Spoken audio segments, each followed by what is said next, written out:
नियाजुल्लाह नियाज़ी साहब के पास, जिन्होंने जो इस वक्त सबसे ज़्यादा तकलीफ में। जी नियाजुल्लाह नियाज़ी साहब, आपने सुन लिया, आपने बड़ी सब्र से बात सुनी, लेकिन मैं चाहती थी कि इनसे इनकी पोजीशन जो कि सियाकों से वाकई मुझे बताएं, आपकी जो पार्टी है इस वक्त, आपके जो मौजूदा चेयरमैन है वो कह रहे हैं कि अब हम तो हमारी पूरी तैयारी पकड़ी है, हम जीतेंगे और मामलात। कल अली ज़फ़र साहब भी कह रहे थे कि जी we have to be positive, we are all set to contest the election. जी बिस्मिल्लाहिर्रहमानिर्रहीम। अच्छा है, मैंने दोनों हफीजुल्लाह नियाज़ी साहब और मैडम शायला रज़ा की बातें सुनी, और जमहूरियत के लिए ऐसी बातें होनी चाहिए।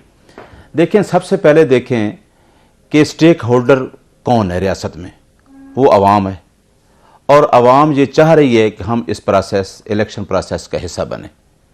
और ये लोगों के सामने है कि एक पॉलिटिकल पार्टी है जो 96 से स्ट्रगल कर रही है, जिसका स्लोगन ही तहरीक इंसाफ का है कि आइन की बालादस्ती और कानून की हुक्मरानी। और शायद मैंने भी इस पार्टी को 2009 में लैज़ मूवमेंट का मैं हिस्सा था, प्रेसिडेंट था। पूरे पाकिस्तान में हम उस मूवमेंट में गए और मैंने भी इसी स्लोगन पे, रूल ऑफ लॉ के स्लोगन पे ही इमरान खान को ज्वाइन किया।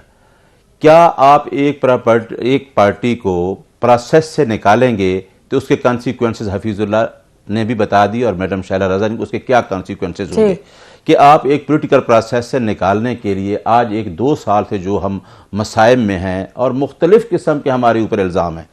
कल एक इल्ज़ाम हमने अपनी कोर कमेटी में डिस्कस किया और आपके कैमरे की नज़र से मैं वो बयान करना चाहता हूँ कि हमारे खिलाफ ये भी है कि जी हम तो आर्मी के खिलाफ हमारा बयानिया बनाया जा रहा है। मैं ये कहना चाहता हूँ कि जो भी इस बयानिया बनाने वाले हैं कि हमारा कोई आर्मी चीफ के खिलाफ या किसी खिलाफ है, वो बिल्कुल हम में से नहीं है। ये फ़ौज हमारी है और ये मुल्क की मजबूती के लिए इमरान खान ने कहा कि मुझसे ज़्यादा फ़ौज की ज़रूरत है। क्या हर बात को बनाने की वजह से भी आफ्टर अरेस्ट आज आप ग्राउंड रियलिटी देख लें तो मेरे मुताबिक, मैं जिससे मिलता हूँ, वोट इमरान खान को पड़ रहा है। अब हमारा एक मुतालबा है कि फ्री फेयर इलेक्शन कराना मैंडेट है कॉन्स्टिट्यूशन का 218(3) में, वो इलेक्शन कमीशन का है। इलेक्शन कमीशन, मैंने इंट्रा पार्टी इलेक्शन कराया इलेक्शन कमीशन के आर्डर के मुताबिक।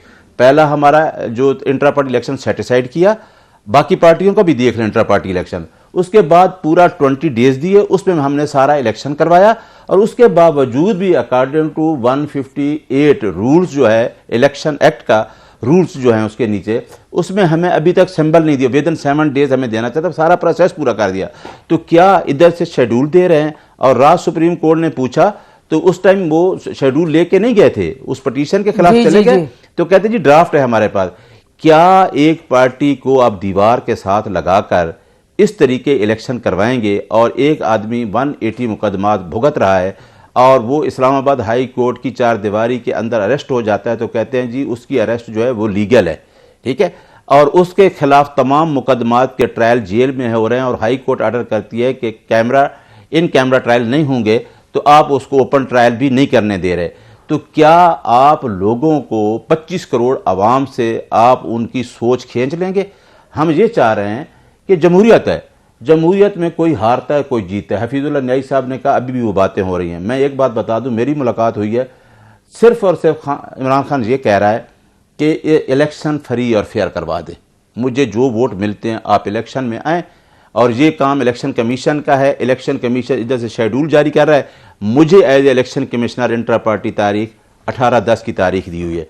तो क्या आइन की बालादस्ती, और ये सुप्रीम कोर्ट को भी देखना चाहिए। हम जमहूरियत को, रात बात हुई नहीं, एक सेकंड, हमने क्या कब की तारीख? ये सारी 18/12 परसों मंडे की। जी। और इससे पहले भी एक इलेक्शन की डेट आई जो फार्मर चीफ जस्टिस दे के गए।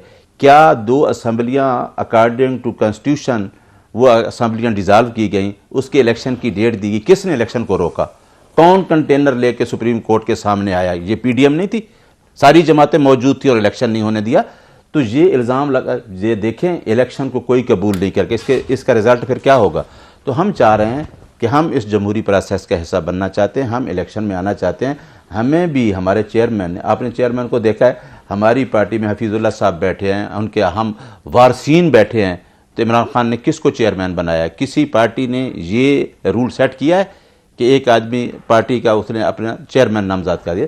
तो हम चाह रहे हैं कि हम जमहूरियत, हम तो पार्टी के अंदर भी जमहूरियत है और हम बाहर भी चाह रहे हैं कि इस जमहूरियत का हिस्सा बने, और यही डर है कि अल्लाह ना करे कि मुल्क किसी और साने की तरफ ना चला जाए। शैला रज़ा साहब, कटाई का वक्त आया जो बोया है, और आप इस क्राइसिस से नहीं निकल सकते, और इसी आप पैराए में देखें कि इलेक्शन 2024 किस तरह ये फेयर हो सकते हैं या नहीं हो सकते? देखिए, आजकल जितने भी टीवी प्रोग्राम्स हो रहे हैं उसमें कभी पाकिस्तान की सियासत को दायरों का सफ़र कहा जा रहा है, और कॉलमिस्ट भी जो है ना वो यही सब कुछ इसी किस्म की बात लिख रहे हैं कि आज शहीद ज़ुल्फ़िकार अली भुट्टो के रेफरेंस को सुनना जाने की तैयारी हो रही है 11 साल बाद। आज जो है वो नवाज शरीफ के ऊपर जो है मामला चल रहे हैं, कहीं ऐसा ना हो कि फिर कुछ अरसे बाद यही हो।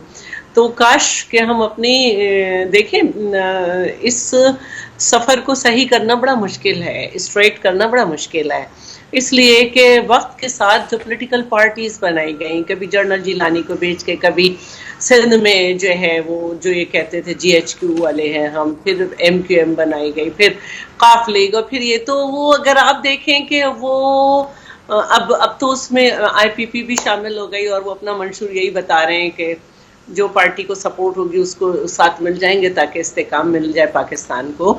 तो ये पार्टीज उठ बैठ रही हैं, जो उनकी मर्जी से उठ बैठ नहीं रही, उनके यहाँ लाशें जा रही हैं। ठीक, तो आप कह रहे हैं मैं खुद बहुत तकलीफ में आ जाती हूँ, क्योंकि अगर आप 18 साल की उम्र से सियासत शुरू करें, जब आपकी पार्टी बदतरीन हालात में हो, उसके लीडरशिप को फांसी हो चुकी हो, सेकंड लीडरशिप जो उस वक्त लीड कर रही हो वो जेल में हो, आप भी as a student leader jail में चले जाएं, फिर उसके बाद 40 साल के बाद क्या वहीं खड़े हो जाएं, उससे बदतर में खड़े हो जाएं, तो तकलीफ होती है जी।